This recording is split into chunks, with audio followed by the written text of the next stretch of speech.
오늘날 우리는 너무나 풍요로운 세상에 살고 있습니다. 과학기술의 발전으로 먹거리가 넘쳐나고 과거에는 상상으로만 가능했던 일들을 일상적으로 누리게 되었습니다. 특히 미국은 이런 부와 자유 그리고 기회가 넘치는 나라입니다. 모든 나라가 그런 미국을 부러워하고 있으며 미국에게 잘 보이려고 애를 쓰고 있죠. 이처럼 모든 것이 완벽해 보이는 미국도 속을 들여다보면 온갖 문제로 몸살을 앓고 있습니다. 무엇보다 마약과 진통제 중독이 심각한 상황인데요. 많은 분들이 알다시피 지금 미국은 펜타닐과 같은 마약으로 인하여 수많은 사람들이 목숨을 잃고 있습니다. 어쩌다 기독교 국가이자 청교도들의 나라인 미국이 마약 중독자들의 나라가 되었을까요? 다양한 이유가 있겠지만 전문가들은 지나친 풍요가 그 원인이 되었다고 진단합니다.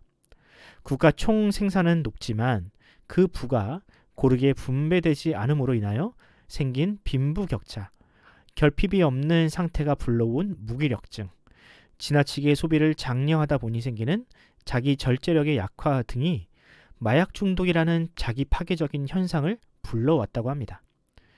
풍요 그 자체가 나쁜 것은 아니지만 종교적, 도덕적 기반이 갖춰지지 않은 상태에서 주어진 풍요가 역으로 독이 된 것입니다. 역사는 풍요가 인류에게 마냥 좋은 것은 아님을 증명합니다. 로마 제국은 식민지로부터 거둬들인 자원을 가지고 온갖 사치와 향락을 일삼다가 내부로부터 망가졌습니다. 일본도 그런 풍요를 누리다가 부동산 버블이 터지면서 잃어버린 30년이라는 침체를 겪어야 했죠. 열왕기하 14장을 보면 마치 21세기 미국이나 20세기 일본과 같은 길을 걸었던 북이스라엘의 이야기가 나옵니다. 북이스라엘은 어쩌다 남유다보다 먼저 멸망하게 되었으며 그들이 누렸던 풍요가 오히려 독이 된 이유는 무엇인지 살펴보는 시간을 가져보도록 하겠습니다. 여로보암 2세는 이스라엘 역사상 가장 오랜 기간 왕위에 있었고 정치적으로나 군사적으로 전무후무한 성공을 거둔 왕이었습니다. 그의 성공은 다윗을 능가하는 것이었고 그가 누렸던 부귀 영화는 솔로몬과 비견할 만한 것이었습니다. 본문 25절을 보면 이렇게 그의 치적을 기록합니다. 이스라엘의 하나님 여호와께서 그의 종 가드 헤벨 아미떼의 아들 선지자 요나를 통하여 하신 말씀과 같이 여로보암이 이스라엘 영토를 회복하되 하맛 어귀에서부터 아라바 바다까지 하였으니. 여로보암의 시대의 북이스라엘은 과거 다윗이 정복했던 지역까지 나라를 확장했습니다. 땅이 넓어졌으니 당연히 세수도 늘어나고 나라도 부강해졌죠. 또 그만큼 백성들의 삶도 윤택해졌을 겁니다. 아마 많은 사람들이 그렇게 생각했겠죠. 하나님께서 여로보암과 함께 하시니 우리가 이렇게 잘 살게 된 거야. 정말로 그럴까요? 성경은 그렇지 않다고 합니다. 제가 본문 27절을 메시지 성경으로 읽어드리겠습니다. 하지만 하나님께서는 아직 이스라엘의 이름을 역사에서 지우실 마음이 없으셨다. 그래서 여호아스의 아들 여로보암을 사용하여 그들을 구원하셨다. 성경은 여로보암의 때의 풍요가 여로보암이 정치를 잘해서 얻은 보상이나 선물이 아닌 이스라엘을 불쌍히 여기신 하나님의 은혜요 긍휼의 결과라고 이야기합니다. 여로보암은 여전히 하나님을 떠나 우상 숭배에 빠져 있었지만 하나님은 북이스라엘을 여전히 포기하지 않으셔서 심판을 유보하신 겁니다. 하지만 북이스라엘 사람들은 자신들이 처한 상황을 깨닫지 못하고 그 풍요와 안락을 즐기기에 바빴습니다. 지나친 풍요로 인하여 사회가 망가지고 영적으로는 내리막길을 걸었지만 누구도 그것을 문제로 여기지 않았습니다. 왜냐? 눈에 보이는 현상은 여전히 장밋빛 미래를 가리키고 있었으니까요. 여로보암 2세 때 북이스라엘에서 활동했던 아모스 선지자는 당시 그 나라가 영적으로 얼마나 망가져 있었는지를 고발합니다.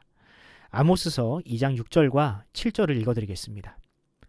여호와께서 이와 같이 말씀하시되 이스라엘의 서너 가지 죄로 말미암아 내가 그 벌을 돌이키지 아니하리니 이는 그들이 은을 받고 의인을 팔며 신 한 켤레를 받고 가난한 자를 팔며 힘 없는 자의 머리를 티끌 먼지 속에 발로 밟고 연약한 자의 길을 굽게 하며 아버지와 아들이 한 젊은 여인에게 다녀서 내 거룩한 이름을 더럽히며. 북이스라엘은 넘치는 풍요에도 불구하고 가난한 자를 전혀 돌보지 않았습니다. 하나님께서 주신 풍요는 오로지 강자와 기득권의 배로 흘러들어갔으며 도덕적 해이도 심각해서 성적인 타락이 극에 달했습니다.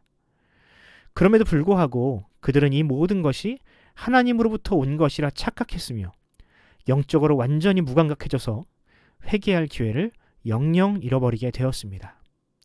결국 어떻게 됐나요?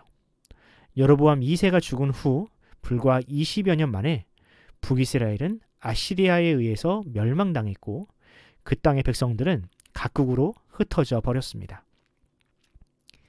사랑하는 성도 여러분, 우리는 종종 눈앞에 보이는 현상만 보고 이렇게 쉽게 단정 지을 때가 많습니다.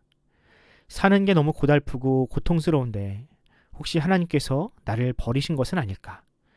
애초에 나는 하나님과 상관없는 인생은 아니었을까? 또 어떤 때는 요즘 하는 것마다 잘 되고 너무 행복한 걸 보니 하나님께서 나를 너무 사랑하시나 봐. 정말로 그럴까요? 오늘 본문은 우리에게 이렇게 이야기합니다. 겉으로 드러난 풍요와 평안이 구원의 증거가 될 수 없다. 회개 없는 성공은 오히려 사람을 타락시키는 독약과 같은 것이다. 물론 그렇다고 성공하려는 노력과 물질적 풍요 자체를 너무 죄악시할 필요는 없습니다.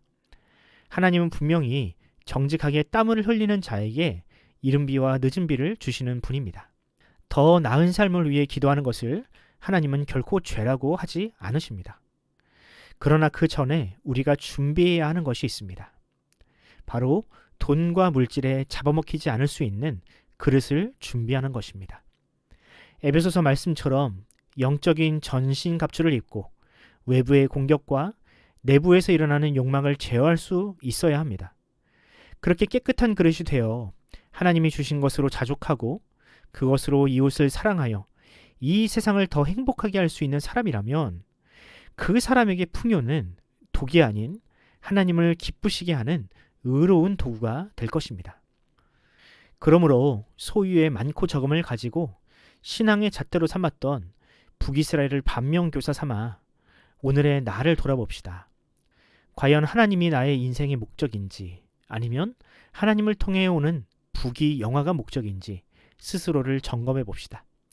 무엇보다 지금 나에게 주어진 것으로 만족하며 배가 아닌 공허한 영혼을 채우는 오늘 하루가 되기를 간절히 소원합니다.